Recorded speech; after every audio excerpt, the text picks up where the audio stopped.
Bonjour et bienvenue, c'est Cyril, le praticien du bilinguisme. Vous rêvez que vos enfants soient bilingues en anglais, en allemand, en chinois pour avoir un avenir meilleur? La vie en a décidé autrement et ils ont grandi en une seule langue. Ils ne sont pas bilingues précoces. Mais vous m'avez souvent entendu dire que l'espéranto peut quand même les aider. Comment est-ce possible?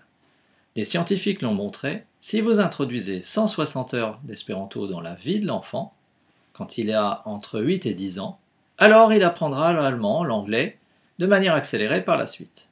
Je vous le dis, mais vous ne savez toujours pas pourquoi. Nous allons donc voir cela ensemble par des exemples concrets. L'exemple d'aujourd'hui est basé sur un verbe, le verbe écrire.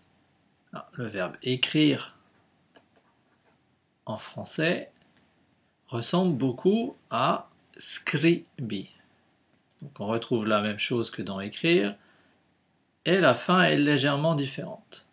Donc, j'écris, en espéranto se dit mi, donc moi, skribas.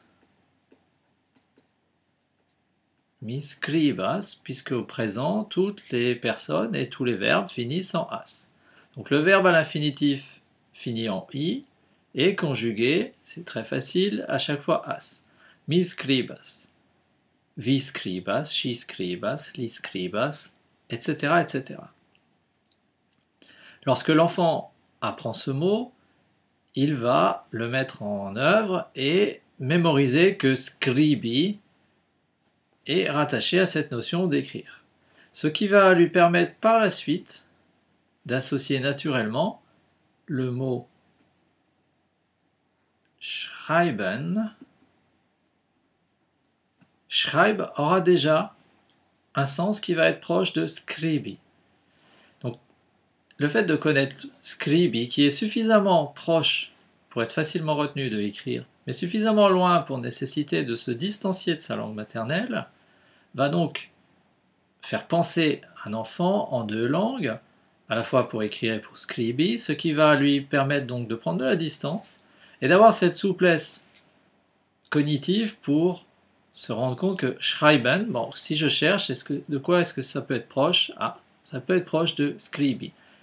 Et du coup, on va avoir un transfert donc, et une accélération. Donc ça explique l'accélération de l'apprentissage de l'allemand lorsqu'il fait suite à 2 ans d'espéranto, qui ont été vraiment pratiqués jusqu'à la pratique où on fait plus qu'un simplement informer l'enfant. Et oui, vraiment, il crée des phrases et il écrit. Ça va l'aider donc sur schreiben. Ça va l'aider aussi parce que c'est beaucoup plus facile ici. Mi skribas, vi skribas, shi skribas. Bon, c'est toujours pareil, donc on va vite. Alors ça répond à la question de mais à quoi ça sert de leur enseigner l'espéranto? On préférait qu'ils fassent 4 ans d'allemand.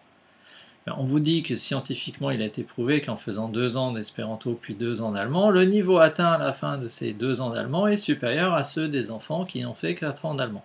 Pourquoi? Tout simplement parce que lorsque vous êtes là et que vous devez apprendre Ich schreibe, du schreibst et ou sie schreibt, vous voyez que rien que sur ces 3 premières personnes, on a 1, 2, 3 formes.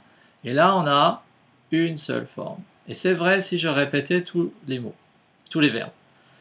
C'est cette régularité qui fait qu'en très peu d'heures, on atteint une bonne pratique. Alors que si on commence tout de suite par quelque chose de difficile, on est constamment dans « Ah oui, mais c'est pas comme ça. Ah oui, il aurait fallu changer, etc. » Et vous ne pouvez pas laisser l'enfant sans corriger.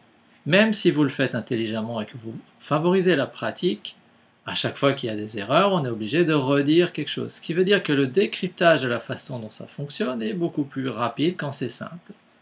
De la même manière, quand l'enfant apprend à faire du vélo, on le met sur du bitume et là où c'est plat. On ne l'envoie pas immédiatement dans des endroits où il y a des trous, des cailloux, des racines qu'il faut éviter. Si c'est pas faire de vélo, c'est pas l'endroit pour démarrer sans petit trou.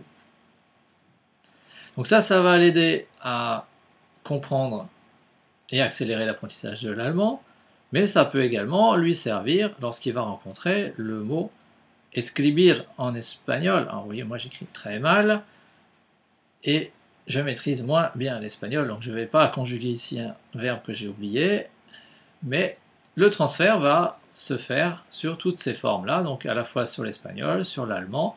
On a des morceaux qui peuvent être donc transférés naturellement, donc she va être transféré sur she, c'est exactement la même chose, hein, sauf que là c'est phonétique, vers l'anglais, et ainsi de suite. Donc, l'utilisation de cette langue préparatoire est un très bon moyen d'accélérer et d'augmenter les chances de succès des enfants dans l'apprentissage ultérieur à l'école en langue. Merci de votre attention et à bientôt.